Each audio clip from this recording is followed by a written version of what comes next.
കർഷകരെ പ്രോത്സാഹിപ്പിക്കുന്ന പദ്ധതികളുടെ പുനർജീവനം ആവശ്യമാണെന്ന് ജെഎസ്എസ് നേതാവ് കെ.ആർ. ഗൗരിയമ്മ. കർഷകരോടുള്ള സർക്കാർ അവഗണന തുടർന്നാൽ അതിനെതിരെ ഒന്നിച്ച് പ്രക്ഷോഭ സമര പരിപാടികൾ സംഘടിപ്പിക്കുമെന്നും ഗൗരിയമ്മ പറഞ്ഞു. ജെഎസ്എസ് CMP കൂട്ടായ്മയിൽ ആലപ്പുഴയിൽ നടന്ന സംസ്ഥാന നാളികേര കർഷക കൺവെൻഷൻ ഉദ്ഘാടനം ചെയ്ത് സംസാരിക്കുകയായിരുന്നു അവർ. ആ സ്കീം 7 കൊല്ലം കൊണ്ട് നടപ്പിലാക്കണം. 7 കൊല്ലം കഴിഞ്ഞു. കമ്മ്യൂണിസ്റ്റ് ഗവൺമെന്റ് നടത്തിയില്ല, UDF ഗവൺമെന്റ് നടത്തിയില്ല, LDF ഗവൺമെന്റ് നടത്തിയില്ല. ഒരുപാട് എഴുത്തുകൾ ഞാൻ എഴുതിയിട്ടുണ്ട്. മന്ത്രിമാർ ഒരുപാട് എഴുത്തെഴുതി.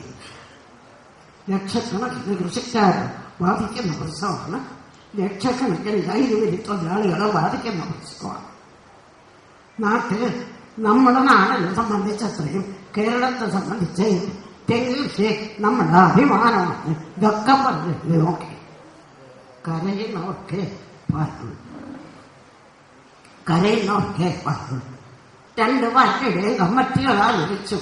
അവര് കൂടി തീരുമാനിച്ചതിന്റെ അടിസ്ഥാനത്തിൽ ജോയിന്റ് ആയിട്ട് 2 പാർട്ടികളും ചേർന്ന് അവരുടെ കർഷക സംഘം ചേർന്ന് ഈ സ്കീം നടപ്പിലാക്കുന്നതിന് വേണ്ടി സംസ്ഥാനത്തെയും കേന്ദ്ര ഗവൺമെന്റിനെയും കൊണ്ട് നടപ്പിലാക്കുന്നതിന് വേണ്ടി ദീർഘമായ ഒരു സമര പരിപാടിയോ അല്ലെങ്കിൽ അതിനാവശ്യമായിട്ടുള്ള പ്രചോദനത്തിലേക്കോ നിങ്ങൾക്കതൊക്കെ ഒരു സ്ഥിതിവിശേഷം ഉണ്ടാകണം.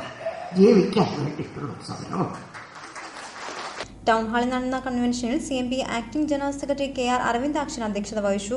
Ramapuram Sivanandan, MK Kannan, B Gopan, PS Pradeep തുടങ്ങിയവർ സംസാരിച്ചു. തുടർന്ന് കേരളത്തിലെ കാർഷിക മേഖല നേരിടുന്ന പ്രശ്നങ്ങൾ എന്ന വിഷയത്തിൽ നടന്ന സെമിനാർ C. ദിവാരനമല ഉദ്ഘാടനം ചെയ്തു. കേരള കാർഷിക സർവകലാശാല associate director doctor VK Raju വിഷയാവതരണം നടത്തി.